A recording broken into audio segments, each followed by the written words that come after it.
transaction form po, naka-indicate na po doon, di ba? Gaya po na sabi ko kanina, naka-indicate na po doon ang payout po natin. Okay? So, ang payout po natin, automatically na po yan mapupunta sa account ninyo.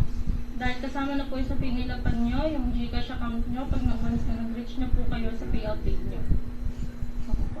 Till 10 PM po ang processing po nito, pero same day po siya marireceive once na nag-mature na po yung plan nyo. So, ito po yung pinaka-important po natin na kailangan i-explain, ang MV123 plans po natin. Yan po. Okay. Ay, biglet ko yan Ito po yung MV1 plan po natin, 24 days po siya. 220 per time po yung kanyang profit. One-time payout po siya. Sila yung paa. Tapos, ito naman po sa MV2 natin, 42 days po siya, 331% naman po, and 2 times payout.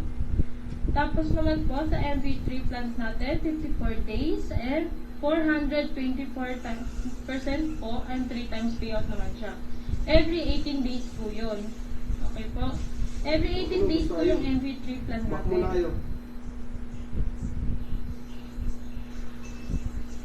Huwag mo pala ganun. Kita yung Telegram, nagbabasa siya sa Telegram. Mahina po ba process ko, Sir Jonathan? Pasensya na po. Okay. Lalakasan ko na lang. So, kung mayroon ka pong hindi narinig, babalikan ko po.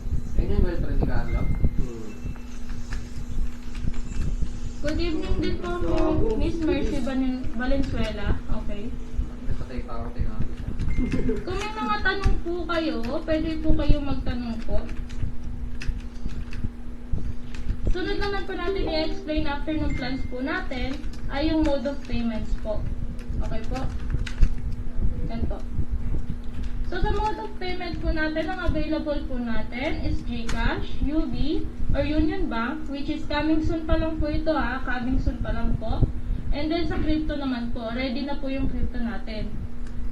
Tapos, sa mode of payment po natin, mag-update po yan once na ma-reach na po yung limit. And kaya po dapat lagi